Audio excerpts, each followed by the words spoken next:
Pengacara Syarifah ketar-ketir. Pengacara keluarga Brigadir Yosua siap lindungi hak hukum pria India.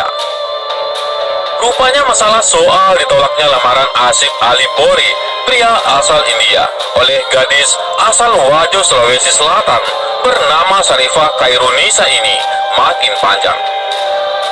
Ternyata dalam kasus itu, pengacara keluarga Brigadir Yosua Martin Lucas Simanjuntak ikut membela Asif Ali.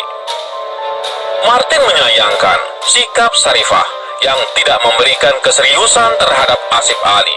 Padahal Syarifahlah yang mengundang Ali datang untuk dinikahi. Apalagi ditambah soal kerugian uang milik Ali. Hal ini, kata Martin, akan membuat citra negara Indonesia dianggap buruk oleh negara tetangga. Namun, Martin bersyukur dalam kasus itu, masyarakat Indonesia tidak sepenuhnya menyalahkan orang asing atau Asif Ali Bori. Baiknya adalah masyarakat dalam menyikapi ini tidak sepenuhnya menyalahkan orang asing atau Asif Ali Bori, ujarnya. Selain itu, Martin mengatakan berjanji akan melindungi hak hukum Ali jika ada upaya hukum yang dilakukan pihak Syarifah. Kalaupun ada upaya hukum atau tuduhan hukum terhadap Asif Ali, kami berjanji akan lindungi hak hukumnya, tandasnya. Perseteruan mantan pasangan kekasih lintas negara Asif Ali, pria India, dan Syarifah, gadis Indonesia, kian memanas. Kini, Asif Ali gandeng pengacara untuk melawan pihak Syarifah yang kerap kali menyudutkan pria asal India tersebut. Tidak tinggal diam, setelah gandeng pengacara akhirnya Asif Ali bongkar keburukan Syarifah. Diketahui baru-baru ini, Syarifah Khairunisa digandeng kuasa hukumnya datangi Bareskrim Mabes Polri dan Komnas Perempuan untuk berkonsultasi mengenai kasus Asif Ali. Mendengar hal itu, pihak Asif Ali tidak tinggal diam. Tim pengacara dari Junifer Damai Penjahitan dan partner Martin Lucas Simanjuntak menyampaikan pihak Ali berharap bisa dilindungi hak hukumnya.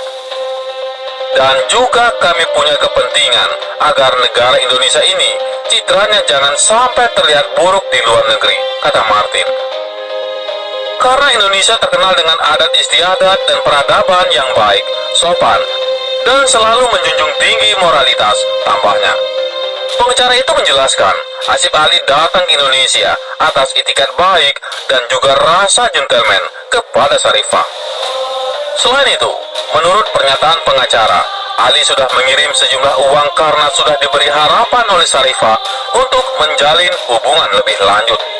Ali diberikan harapan ketika datang ke Indonesia, dia bisa meminang menikahi secara resmi Syarifah, kata Martin. Ini kan sebenarnya masalah perasaan ya, bukan masalah hukum, tambah pengacara itu. Hal ini menjadi suatu persoalan ketika Asif Ali datang, justru diperlakukan tidak manusiawi dan masalahnya viral seperti beberapa waktu lalu. Pengacara itu juga menanggapi terkait langkah yang diambil Syarifah dan kuasa hukumnya untuk datang ke Komnas Perempuan. Menurutnya, Indonesia merupakan negara tempat di mana Syarifah tinggal, sehingga apa yang perlu ditakuti? Apa ancamannya sehingga kita harus minta perlindungan ke Komnas Perempuan, kata Martin. Selanjutnya, mengenai konsultasi ke Bareskrim, menurutnya siapa yang harus dilaporkan dalam kasusnya Syarifah dan Ali, kemudian apa perbuatan hukum dan ancamannya. Karena di sini yang justru menjadi korban adalah Ali, kata Martin, di mana korbannya sudah jauh-jauh datang dari India dan Arab Saudi hanya untuk menunjukkan keseriusannya meminang Syarifah, namun justru disia-siakan, tambahnya. Menurut pengacara itu, memang kasus ini masalah perasaan, namun bila Syarifah tidak suka, jangan memberi harapan untuk melangsungkan suatu hubungan. Tim Jennifer Damai Penjahitan dan partner juga menanggapi tuduhan terhadap Ali yang katanya memaksa ingin bunuh diri. Tudingan tersebut dianggap tidak benar. Keterangan dari Ali menurut sang pengacara, karena keduanya saling cinta, mereka membuat suatu komitmen untuk menunjukkan rasa cintanya masing-masing. Mereka seperti bermain Romeo Juliet. Ali mengiris tangannya dan perempuan itu juga menurut keterangan dari klien kami, di jarinya entah di kanan atau di kiri itu juga melakukan hal yang sama, kata Martin. Sehingga mereka dari kejauhan pada saat melakukan video call itu mengucap janji dengan sama-sama menyobek bagian daripada badannya, tambah pengacara Ali. Dengan demikian, menurutnya tidak benar bila pernyataan yang beredar selama ini Syarifah dipaksa Ali berkomunikasi melalui WhatsApp. Kemudian ada juga bukti yang menyatakan bahwa Syarifah justru beberapa kali meminta untuk ditransferkan sejumlah uang, dan uang itu diberikan Ali karena ingin menunjukkan bahwa yang bersangkutan punya itikat baik, serius, dan sudah mapan serta siap untuk menikah. Nominalnya, kalau diakumulasi dalam bentuk rupiah, itu sekitar 20 dan 30 juta. Ditransfernya menggunakan mata uang rial, ungkap Martin. Sementara Akas Elahi, pria yang menyelamatkan Asif Ali, menyampaikan kalau pria India itu kasih uang setelah berjanji untuk menikah. Sudah hampir setahun 6 bulan, jadi dia nggak ingat berapa uang itu. Tapi yang kira-kira dia ingat, pernah kirim 5 atau 6 ribu rial untuk setahun lebih ini, ungkap Akas. Selain itu, Syarifah Hairunisa kirim pesan lagi ke Asif Ali, ingin ketemu dan bilang masih sayang. Hal itu diungkapkan oleh Akas Elahi, pria yang menyelamatkan Asif Ali usai membaca chat di smartphone pemuda India itu. Menurutnya, tindakan Syarifah telah mengganggu Asif Ali untuk move on darinya. Usai datang jauh-jauh dari India, namun ditolak calon mertua. Kata si dia, aku masih sayang sama kamu. Aku pengen lihat-lihat matamu, ungkap Akas berdasarkan chat tersebut. Itu pun semua saya ada chat. Aku mau bertemu 1 kali sama kamu. Itu bikin dia susah move on, tambahnya. Diketahui baru-baru ini, Asif Ali membuat konten dengan Risma, wanita berparas cantik yang merupakan salah seorang fan berat pria asal India itu. Melihat videonya viral di YouTube dan media sosial, wanita yang sempat menolak Asif Ali, yakni Syarifah Hairunisa. Syarifah kembali menghubunginya. Hal ini kemudian membuat dongkol Akas Elahi, pria yang menyelamatkan Asif Ali usai terkatung-katung 4 di bandara tanpa makan beberapa waktu yang lalu.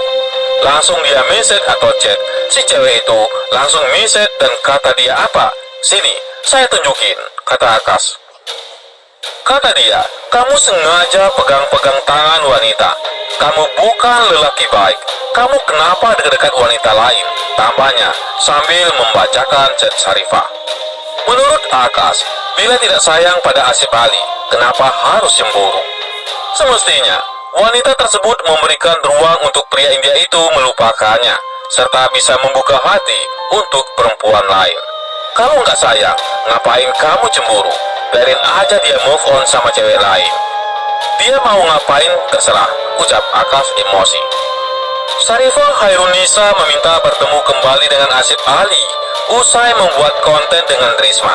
Pria India itu langsung tolak. Alasannya karena pria asal India itu takut sakit hati dan ingin cepat-cepat move on darinya. Dia mau aja ketemu sama si Asif. Asif nolak. Asif bilang, kalau kamu nggak mau nikah sama aku, nggak usah ketemu, kata Akas, pria yang menyelamatkan pemuda India itu. Nanti aku sakit hati. Aku udah mulai senyum-senyum lagi, move on lagi, tambahnya berdasarkan penuturan Asif Ali. Pria yang menyelamatkan Asif Ali itu juga menuturkan kalau dirinya kena mental setelah membaca komentar dan melihat konten-konten di media sosial tentang Ali dan Syarifah. Sumpah, merasa kayak kena mental setelah baca-baca konten. Aku pengen mau sibuk, kerjaan saya sendiri ada banyak, ungkap Akas. Saya nggak bisa bawa dia ke sana, bawa dia ke sini. Aku mau selesai masalah, pungkasnya. Diketahui salah seorang fan Asif Ali, Karisma Sekar Mukherjee atau Risma, nekat datang temui pria India itu ke rumah Akas. Wanita tersebut rupanya menghibur Ali yang masih bersedih usai ditolak calon mertua dari keluarga Syarifah Hairunisa beberapa waktu lalu. Menurut Risma, tidak baik bersedih terlalu lama karena seorang wanita yang jelas-jelas tidak menghargai usahanya. Kamu jangan menangisi wanita yang tidak menghargai kamu. Coba translatin, kata Risma. Wanita yang juga Bollywood lover itu menyampaikan kalau kedatangannya ke rumah Akas pada dasarnya ingin menghibur Ali supaya bisa melupakan masalah beberapa waktu lalu. Biar dia tuh gak sedih terus, kata Risma. Bagaimana menurut pendapat Anda?